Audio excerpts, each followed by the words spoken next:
السلام علیکم ورحمۃ اللہ وبرکاتہ۔ ترجمہ قرآن کے سلسلے میں آج اللہ کی توفیق سے نئی سورۃ دخان کا آغاز ہو رہا ہے۔ یہ قرآن میں 44ویں نمبر پہ ہے، مکی صورت ہے اور اس میں 59 آیات ہیں اور 3 رکوع ہیں۔ نزول کے حساب سے اس کا نمبر 64 ہے۔ اس میں قیامت کا تذکرہ اور وعیدیں بیان ہوئی ہیں۔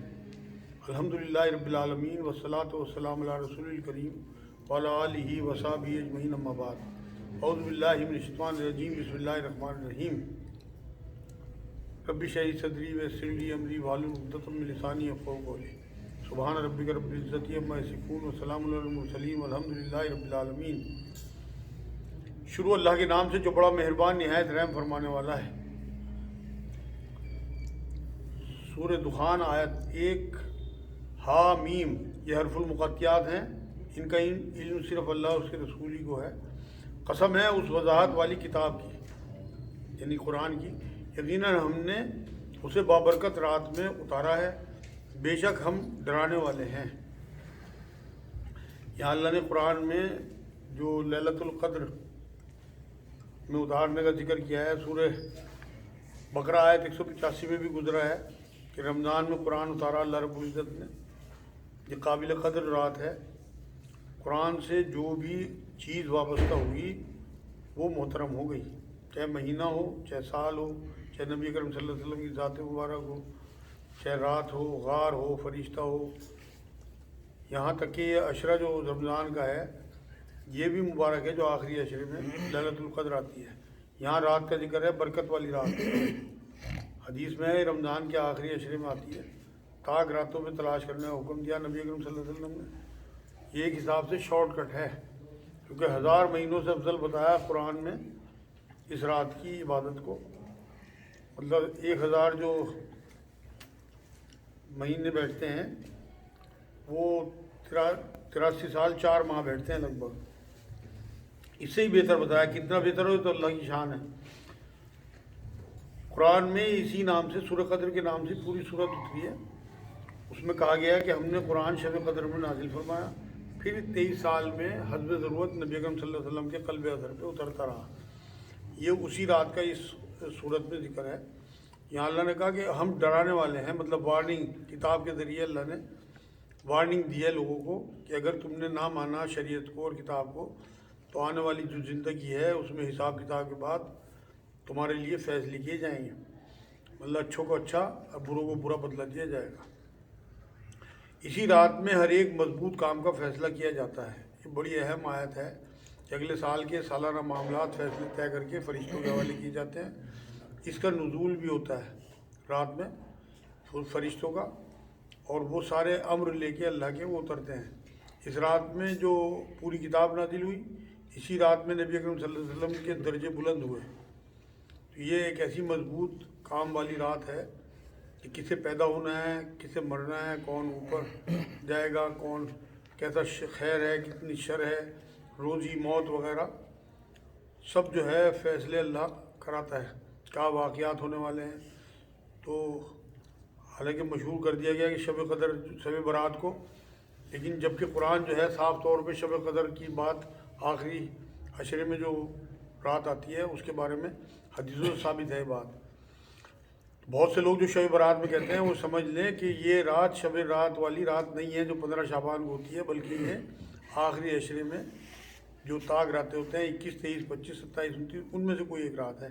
ہمارے پاس سے حکم ہو کر ہم ہی ہیں رسول بنا کر بھیجنے والے، مطلب احکام دے کے سارے فیصلوں کا ان سب کا سرا ہمارے ہاتھ میں ہے۔ رسول بھی، فرشتے بھی، احکام بھی، سب اللہ کے ہاتھ میں۔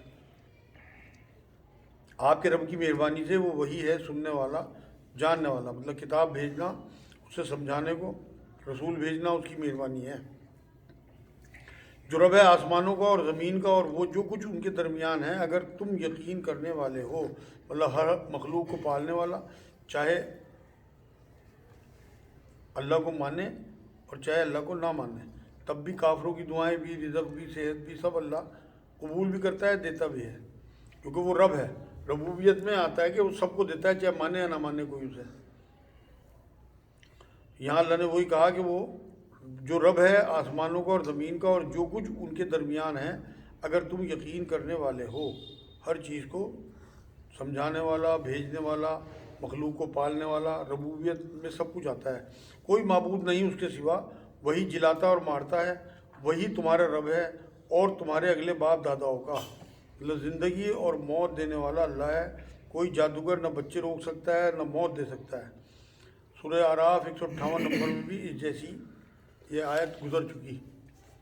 بلکہ وہ شک میں پڑے ہوئے کھیل رہے ہیں، آپ اس دن کے منتظر رہیں جبکہ آسمان ظاہر دھواں لائے گا، مطلب آسمان سے۔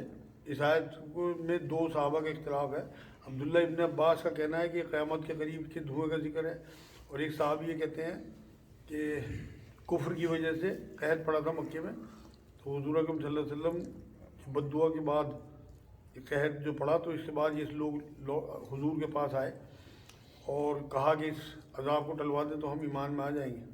کفار کیونکہ بہت کمزور ہو گئے تھے تو ہڈی کھال رہ گئے تھی، صرف آسمان کی طرف دیکھتے تو نظر آتا دھواں ہی دھواں سا، کمزوری کی وجہ سے۔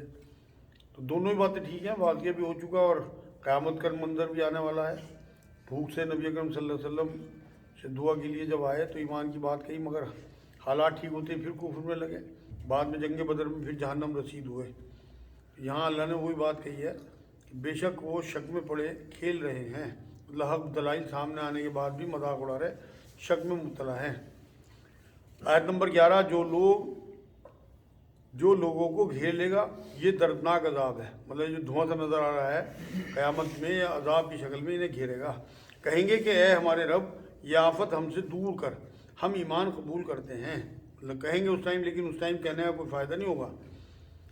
ان کے لیے نصیحت کہاں ہے، کھول کھول کر بیان کرنے والے پیغمبر کے پاس آ چکے، مطلب ان کے پاس جو ہے پیغمبر آئے لیکن اس ٹائم انہوں نے نہیں مانی، پھر بھی انہوں نے ان سے منہ پھیرا اور کہہ دیا کہ سکھایا پڑھایا ہوا باولا ہے۔ معاذ اللہ، نبی اکرم صلی اللہ علیہ وسلم کے لیے کہتے تھے کہ کہیں سے سیکھ کے آ گئے روب جھاڑنے کے لیے، اور پھر جو ہے وہ زبان سے پھر گئے اپنی جو ایمان لانے کی بات کہی تھی، تو آگے یہی کہا کہ یہ تو دیوانہ ہے معاذ اللہ، ہم عذاب کو تھوڑا دور کر دیں گے تو تم پھر اپنی اسی حالت میں آ جاؤ گے۔ مطلب یہ دنیا میں کفار کا معاملہ ہے، عذاب ہلکا کرنے پہ نافرمانی ہٹ دھرمی شروع کر دیتے ہیں۔ سورہ اعراف 189 نمبر آیت میں بھی، تو جب بچہ حمل میں ہوتا ہے تو ماں باپ کو یقین ہوتا ہے کہ اللہ ہی دینے والا ہے اولاد، جب پیدا ہو جاتا ہے تو شرک کرنے لگتے ہیں کہ فلاں بزرگ سے، فلاں مرکز سے، فلاں آستانے سے ہمیں ملا، فلاں پیر نے ہمیں دیا، تو یہ سب شرک ہے۔ بچے دینا اللہ کا کام ہے، اللہ اگر بچے دے تو اسی سے منسوخ کریں۔ جس دن ہم بڑی سخت پکڑ پکڑیں گے، مطلب دوری نہیں ہو سکیں گے اس پکڑ سے، بالیقین ہم بدلہ لینے والے ہیں۔ یہاں اللہ نے یہی کہا کہ نبی اکرم صلی اللہ علیہ وسلم کی دعا کرنے کے بعد یہ دھواں جو ہے اس کی کیفیت کو اللہ نے قحط عذاب کی شکل میں سے ہٹا دیا۔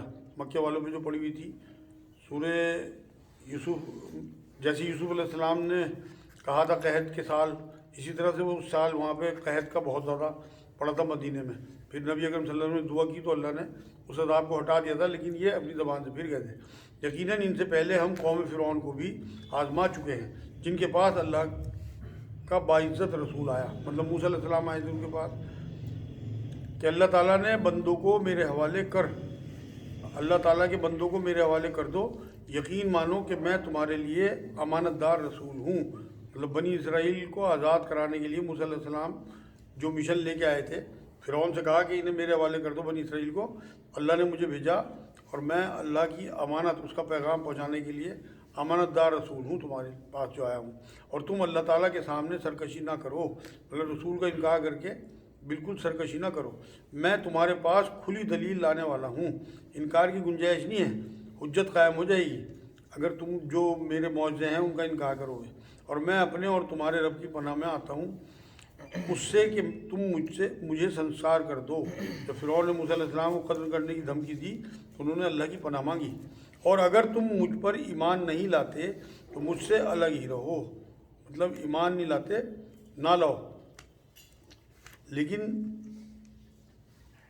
مطلب مجھے قتل کرنے پہ آمادہ نہ ہو، مجھے اذیت پہنچانے یا قتل کرنے جیسا بڑا گناہ نہ کر دینا، ایسا نہ ہو کہ تم وقت کے نبی کو قتل کر دو اور اللہ کی پکڑ میں آ جاؤ۔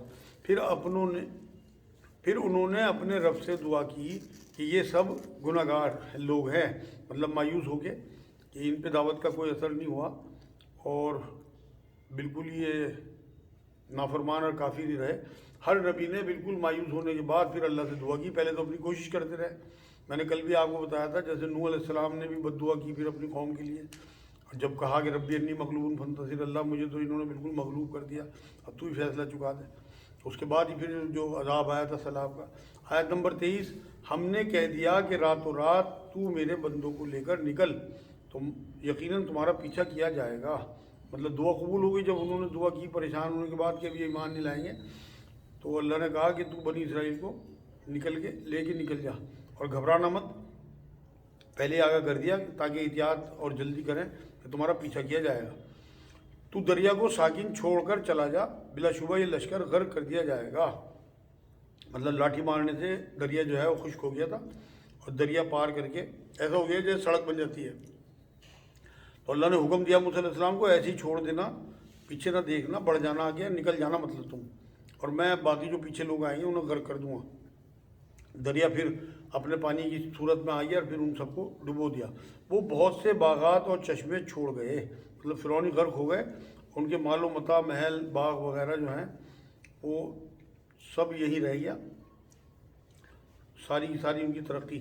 فرعونیوں کی مت ماری گئی تھی کہ اپنے محل چھوڑ کے ان کا پیچھا کرنے لگے، اللہ نے انہیں ڈبو دیا، محل، ترقی وغیرہ سب ختم کر دی ان کی، اور کھیتیاں اور راحت بخش ٹھکانے، مطلب سب محل جو عمارتیں تھیں اور ان کی کھیتی تھی، بڑے بڑے کھیت تھے، سب ختم ہو گئے، اور وہ آرام کی چیزیں میں عیش کر رہے تھے، مطلب وہ چیزیں سامان عیش جس پہ بڑا فخر تھا، انہیں بڑی ترقی کر رکھی تھی، وہ سب اللہ نے انہیں ڈبو دیا، وہ سب یوں کا توں پڑا رہ گیا۔ اسی طرح ہو گیا، اور ہم نے ان سب کا وارث دوسری قوم کو بنا دیا، مطلب بنی اسرائیل کو بنایا اللہ نے، نجات دے کے وارث بنا دیا، غلبہ دیا ان لوگوں کو۔ آج کی آخری آیت، سو ان پر نہ تو آسمان و زمین روئے اور نہ انہیں مہلت ملی، مطلب کیونکہ ان کے کوئی نیک عمل تو نہیں تھے کہ وہ آسمان پہ جاتے، نہ جانے پر آسمانوں پہ افسوس ہوتا، ایسے ہی زمین پہ بھی نہ تو عبادت کرتے تھے کہ وہ عبادت بند ہو گئی تو زمین کو افسوس ہوتا۔ ہمیں بھی سوچنا چاہیے کہ ہم کس حال میں جی رہے، کہ ہمارے اعمال جو ہیں اس طرح کے ہیں کہ آسمان میں جاتے ہوں اور ہمارے مرنے کے بعد آسمان میں افسوس جتایا جاتا ہو، یا زمین پہ لوگ افسوس کریں کہ بہت نیک آدمی تھا چلا گیا۔ ایک صحابی کہتے ہیں کہ آسمان کے جس حصے میں سے مومن کا رزق اترتا ہے اس کی موت پر آسمان کا وہ حصہ روتا ہے، مگر ظالم مجرموں کے لیے نہیں روتا، نیک لوگوں کے لیے۔ سو ان پر نہ تو آسمان اور زمین روئے اور نہ انہیں مہلت ملی گئی، معاملہ چکا دیا گیا، سمندر میں غرق کر کے انہیں ختم کر دیا گیا اس قوم کو۔ یہ آج الحمدللہ پہلا رکوع سورہ دخان کا ہو گیا۔